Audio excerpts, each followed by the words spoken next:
Buenos días, hermanos, buenos días, iglesia. Primero de Pedro 2:9. Mas vosotros sois linaje escogido, real sacerdocio, nación santa, pueblo adquirido por Dios, para que anunciéis las virtudes de aquel que os llamó de las tinieblas a su luz admirable. Señor Padre Santo, nuestro Dios Todopoderoso y amado, una vez más, Señor, nos ponemos en tus manos. Una vez más te pedimos, Señor, que uses estos labios inmundos, Señor, para proclamar tu palabra, Señor. Úsanos, Señor, con tu poder. Nos ponemos en tus manos, en el poderoso nombre de nuestro Señor Jesucristo. Amén. Linaje escogido de Dios para anunciar su evangelio. Se titula la prédica.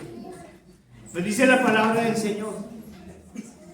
Mas vosotros sois linaje escogido, real sacerdocio, nación santa, pueblo adquirido por Dios, para que anunciéis las virtudes de aquel que os llamó de las tinieblas a su luz admirable. Vemos cuántas cosas nos dice el Señor. Linaje escogido, real sacerdocio, nación santa, pueblo adquirido por Dios. Y nos dice ¿para qué? Para que anunciéis las virtudes de aquel que os llamó de las tinieblas a su luz admirable. El Señor nos recuerda de dónde nos sacó, de dónde nos llamó.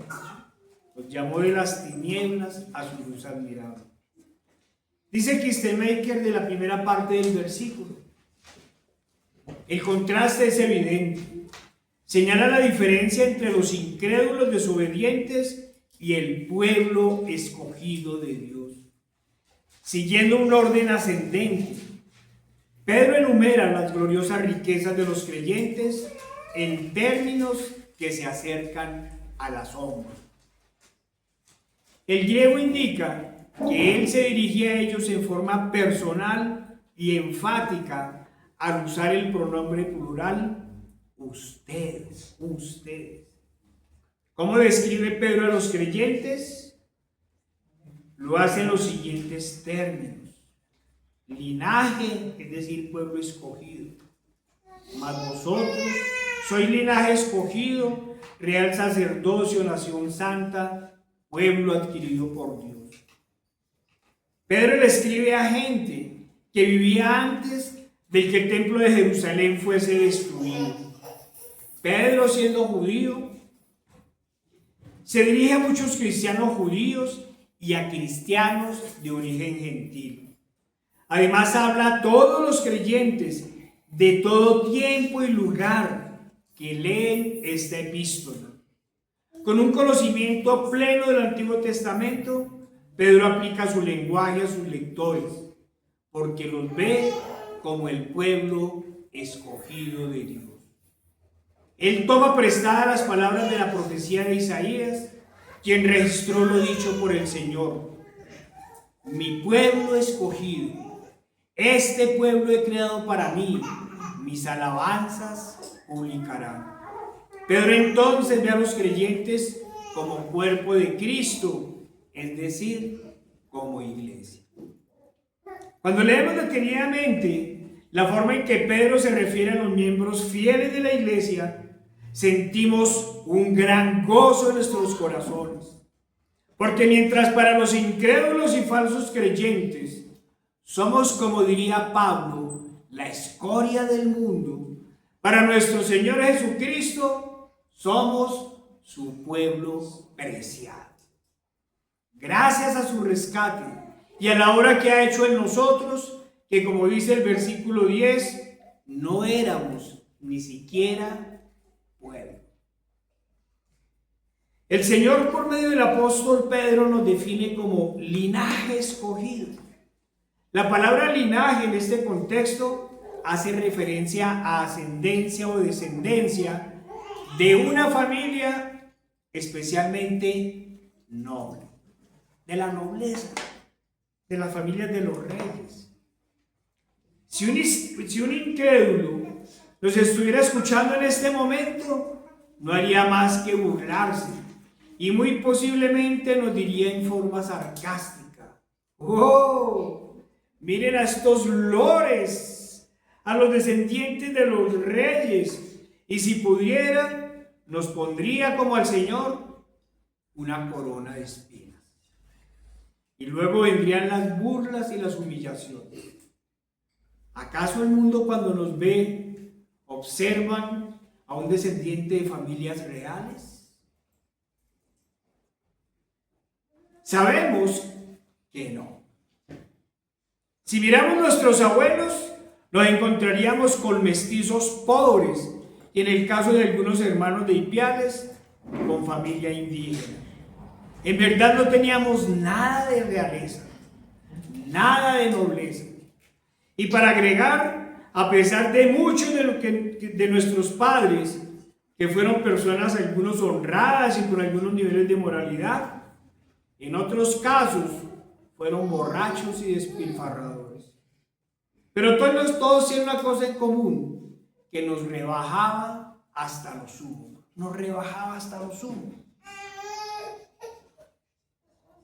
Hermanos, el ser sencillos y pobres sabemos que no es ningún delito. Por el contrario, el Señor dice que de los pobres será el reino de los cielos, que Él ha escogido precisamente de lo vil y lo menospreciado. Amén. Desde el punto de vista social, como se ha dicho, no teníamos nada de nobleza ni de realeza. Y gracias al Señor por ello, pues sabemos que en estas altas clases sociales no hay verdadera honorabilidad, y menos aún existe la santidad. Por el contrario, el Señor dijo que es más fácil que pase un camello por el ojo de una aguja que un rico entre en el reino de los cielos, debido a que ninguno puede servir a dos señores. Porque aborrecerá a uno y amará al otro, o estimará al uno y menospreciará al otro. No podéis, dice el Señor, servir a Dios y a las riquezas. Gracias al Señor que nacimos en familias humildes. Pero hermanos, lo que más nos envilecía no era nuestra condición social, ni nuestra herencia mestiza o indígena. Lo que más nos envilecía era la tradición idolátrica de nuestros padres. Vamos a hablar de lo que éramos antes de Cristo. Eso era lo que nos envilecía. La tradición idolátrica de nuestros padres y abuelos, todos hijos de las falsas tradiciones de Roma, educados en la cultura del que peca el que reza y peca empata, educados en la idolatría, las supersticiones y las falsas tradiciones de los hombres. Hermanos, es por esto que a veces algunos no comprenden la gravedad del catolicismo romano, porque nacimos en él, nos criamos en él, y él es el que aún impera. A pesar que cada vez se debilita más, sigue imperando. Así como el pecado.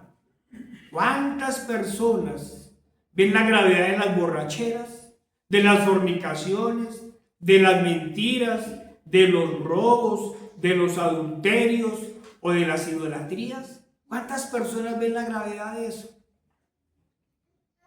Ninguna, porque el pecado se ha ido normalizando. Mientras para el Señor todo esto es abominación, para el común de las personas es el pan diario, es normal el pecado. ¿O cuántos ven como burla, humillación al Señor la transubstanciación?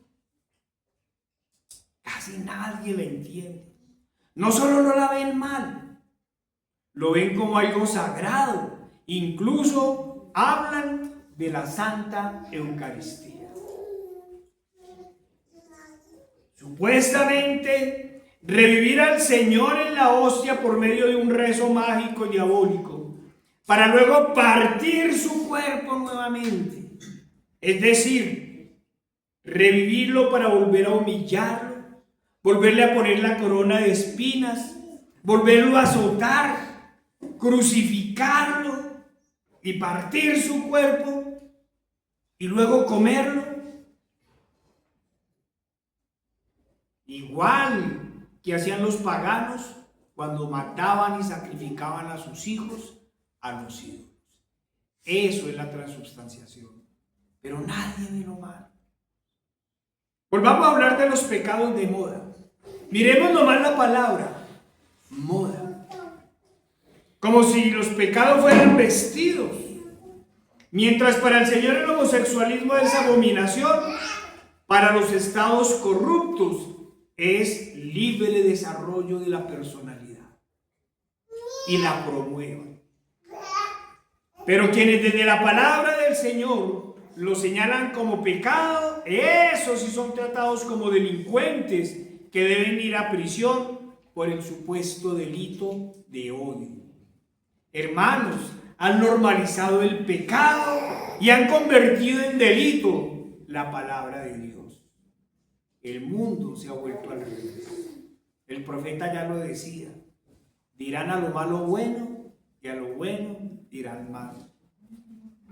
Pero volvamos a nosotros. Regresemos a nuestro pasado para mirarnos con la mente del Señor, como lo dice la Escritura. Ahora, si cada uno de nosotros miramos hacia nuestros pecados antes de Cristo, antes que Él nos llamara, vemos una gran inmundicia. ¿Qué éramos? ¿Qué teníamos? Borracheras, fornicaciones, adulterios, vulgaridades, odios, envidias, mentiras, robos, engaños, homicidios. Algunos dirán, yo no he matado a nadie. Uy, hermanos, pensemos en los abortos o pensemos nomás en el odio de corazón. El Señor dice que es homicidio.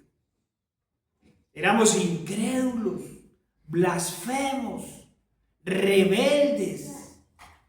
Y nos tocaría poner muchos etcéteras, porque nuestros pecados no tenían fin. La lista definitivamente es larga, pero ante todo, vergonzosa. Muy vergonzosa. ¿Quién de nosotros podría hablar de su pasado sin Cristo con la frente en alto? ¿Lo podríamos hacer? No sé ustedes, pero yo no lo podría hacer. Me avergüenzo de cada uno de los pecados cometidos. Cada vez que pienso en mi pasado lejos de Cristo o sin Cristo, veo mi baja condición, veo mi inmunda condición, veo la condición inmunda en que me encontraba y solo puedo sentir vergüenza. Hace un tiempo alguien me preguntó que si pudiera devolver el tiempo, que si yo cambiaría algo, porque según esta persona, todo es experiencia. Y como esa experiencia es bueno,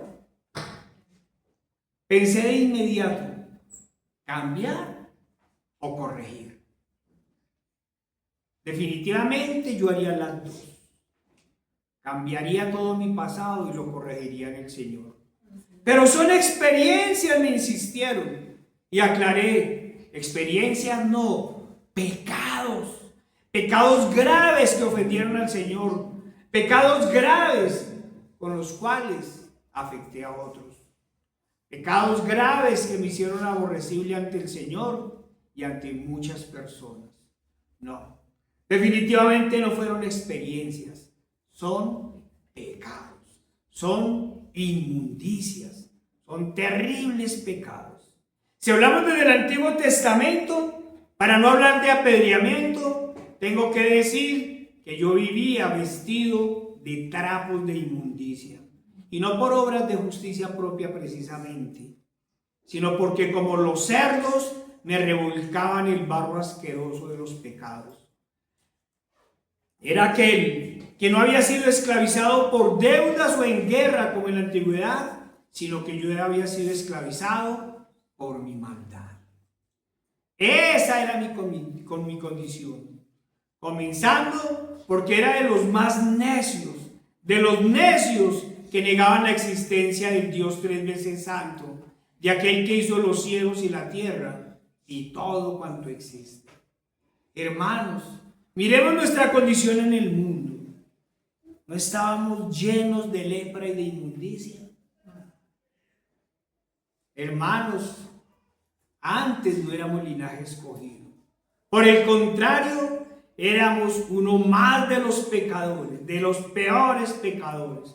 Éramos los más viles de los esclavos. Éramos esclavos de nuestras concupiscencias y nuestros pecados. Y pertenecíamos al más vil de los amos, al más cruel de los amos y el más perverso. Pertenecíamos a Satanás.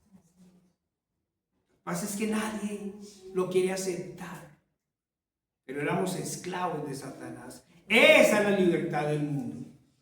Les dicen que son libres en el mundo, pero en realidad son esclavos del enemigo. Después nos dice el apóstol Pablo que somos, lo dice en tiempo presente, real sacerdocio. Ya hemos dicho que no hacíamos parte de la realeza, pero ahora vamos a decir que menos aún hacíamos parte del sacerdocio. Sabemos que cuando la Escritura nos habla del sacerdocio, nos habla del sacerdocio levítico, ese que le daban los hijos de Leví. Vayamos a Números 3, 5 al 11.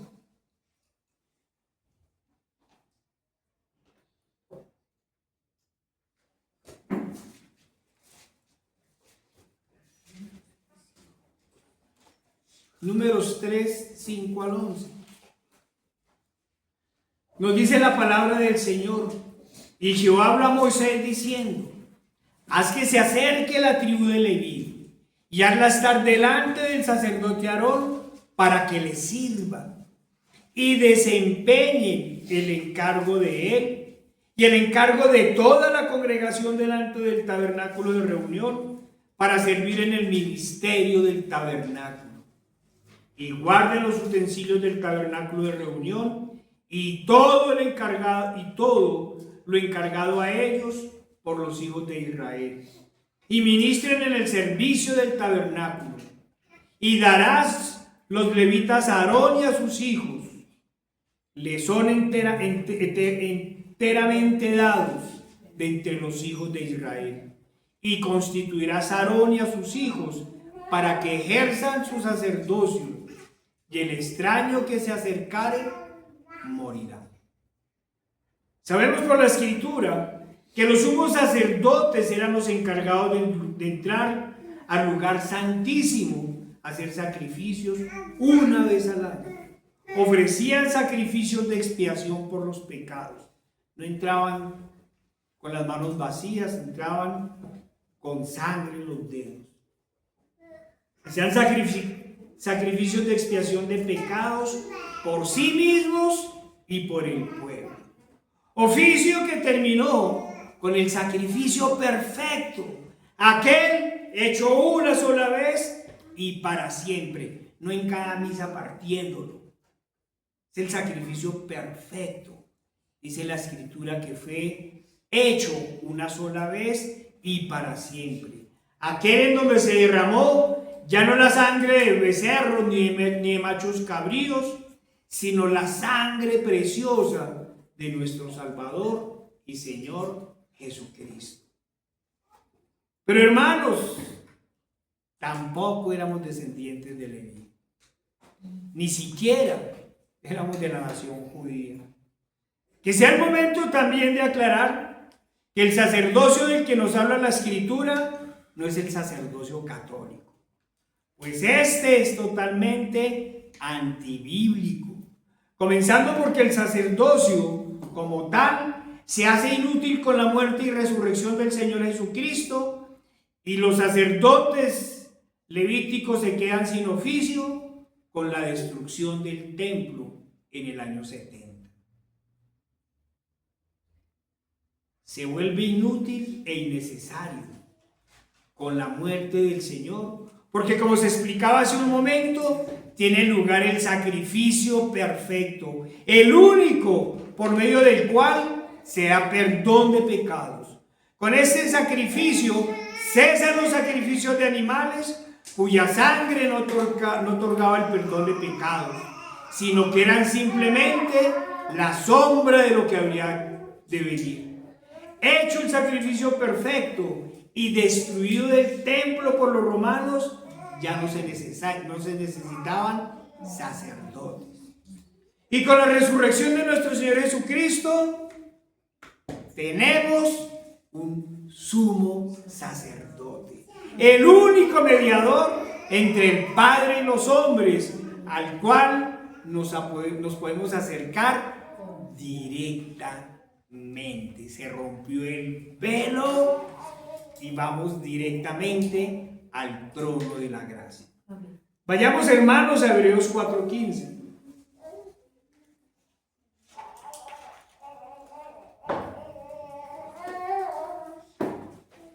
Nos dice la palabra del Señor en Hebreos 4:15.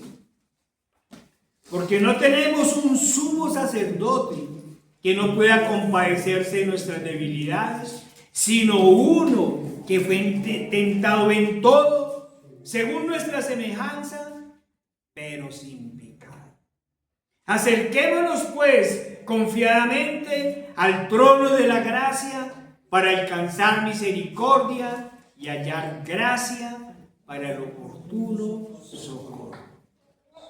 Nuestro sumo sacerdote es Cristo, quien se dio a sí mismo en sacrificio por el perdón de los pecados y quien además constituyó a unos apóstoles, a otros profetas, a otros evangelistas, a otros pastores y maestros, a fin de perfeccionar a los santos para la obra del ministerio